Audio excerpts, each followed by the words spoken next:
I don't know how to say this name. No, but he's from Poland.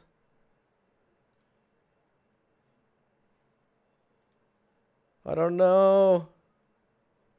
Ola, is this? Wait, is this you? Cashew?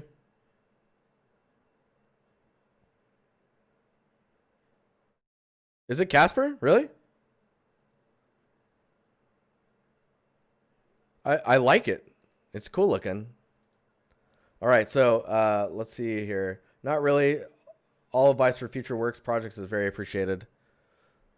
So, junior environment artist. Cool. You have some materials in here which look like you're just kind of getting into it. There's some nice stuff going on here with the wallpaper, like the warping that's happening here. Um, I don't have too much to say about your materials. It just looks like that you just need to do some more studies. Just keep pushing. Keep learning from other people. I'm sure you're in the community. A follower. Thanks, Sandra. Um, yeah, when I look at materials that are to this stage, it's like, all right, you're starting to understand how like to build bricks. To me, well, it's me. Hey, dude.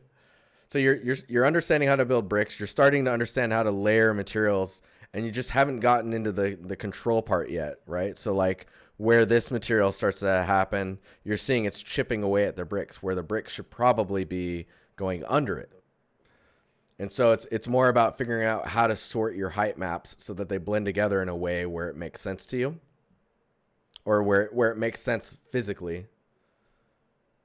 And that's where it's like, okay, if that's the case, make sure to completely ignore, like I would argue, completely ignoring the albedo when you're starting to try and understand how to make materials in Substance Designer. Really just hone in on the height map and the roughness, and just working on. It's kind of like how I suggest people learn to model. Is don't worry about texturing, don't worry about UVs, don't worry about low poly, just model. Try and create the thing. Make it look real. Try and recreate stuff constantly. And then once you're getting that, then you go to the next stage. Maybe the next stage is like getting the roughness looking right on this material. And then controlling the fidelity of the roughness, and then you're getting into your albedo, because albedo arguably you would say is last. And don't forget your HBAO pass when you're looking at your height map and your normal information, just to see how everything is kind of coming together. But yeah, it's really about layering your materials and understanding like how they stack on top of each other and how they blend into each other versus how they, instead of destroying each other. Because right now, like this piece here, for example, looks like it can only be this or this, and where they meet, one destroys the other. Which, if this was like some crazy alien tentacle that's like crushing a building, then for sure. For sure. But yeah. So let's look at your environments here. So in this scene's quite interesting. The grass is the first thing that's kind of sticking out to me. I really like the ideas that are going on here. And I would argue with how bright that is to really kind of push that glow outwards and have the glow start to hit the grass. Now with the grass blades, I'm trying to think of how to best isolate this. Right now you've got, like, you can see the card, right? Like there's a card there, and you kind of scattered it throughout, and you're kind of mixing them together. To get away from seeing the card, use less. This sounds super counterintuitive, but use less grass blades in your texture. And then with less grass blades, you can actually then use more cards and kind of interweave them and really kind of scatter it up. And every time you make a cluster of grass cards, make sure to like add the smaller grass blades around the outside of it where it's about to end, where the grass just kind of shrinks down, because you'll naturally start to get some fall off on the grass. Need something in the horizon? I mean, I think if you push the fog more, you can get more separation in the trees, and then the horizon starts to not feel so strange, right?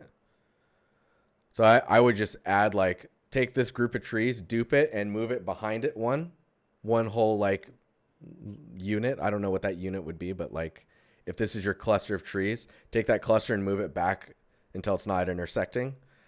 And then start to pull the fog in and get those trees just kind of falling off into the distance. Fixed. That'll solve the problem.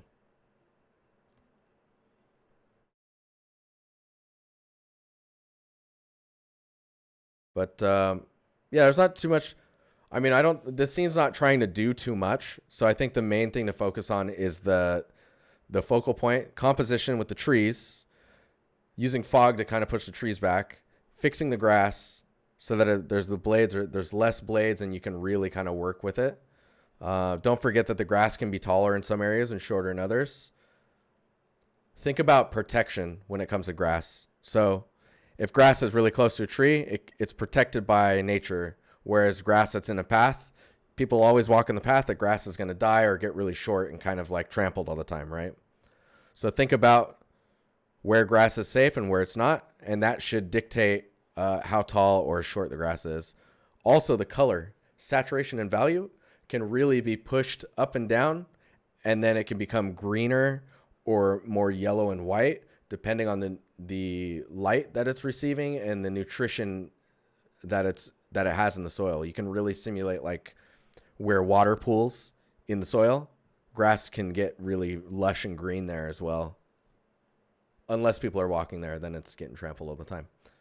Anyways, those are like the little things I always think about. Those are the things that just kind of naturally make the grass feel right. And then we've got this this treasure. What is this? Treasure hunter's old room. So it's quite empty, right? And for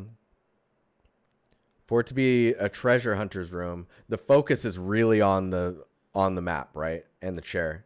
Like this is his place. I would literally take these walls, pull everything in and make it quite tight, and then just really focus in on like what's going on here. You could take this shelf, dupe it a few times, put it in another like a few areas, and then fill those with like books. And because if he's a treasure hunter, there's going to be maps. It looks like there's some rolled up maps here. It's going to be tons of maps. There's going to be books everywhere. Maybe like a really old clock,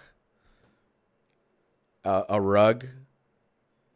So just like really pull those in. What's up, Draw? How you doing? So if you can shrink the room down, you're really going to get a whole lot more for what you're building. And then we'll actually be able to see the desk over here. Yeah, see, because now it's like you're coming over here and now we're seeing it because you're getting closer to it. Just shrink the room down. You'll be good. This is nice. Oh, a spider web too. Oh, dude, nice.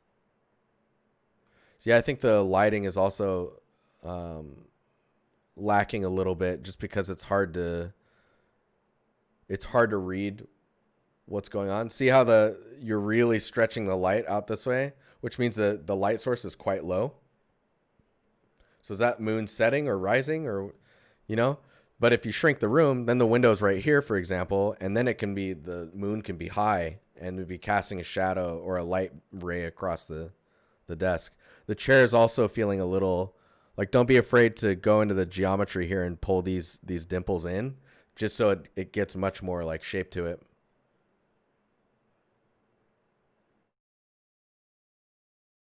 Oh yeah, see, I'm not even seeing see the globe there?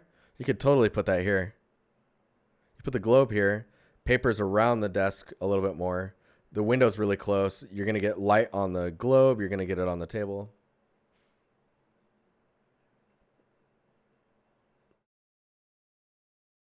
Like these assets in general don't look all that, they look pretty good.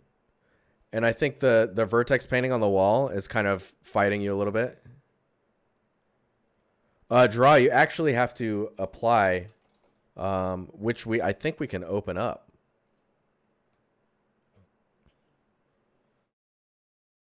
People just mistreat globes. Yeah, it's the second globe tonight, isn't it? This was pretty big, though. But Casper, hopefully that was helpful.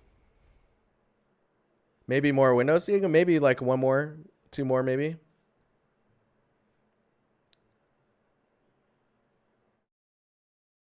But yeah, draw. You have to apply. Hang on.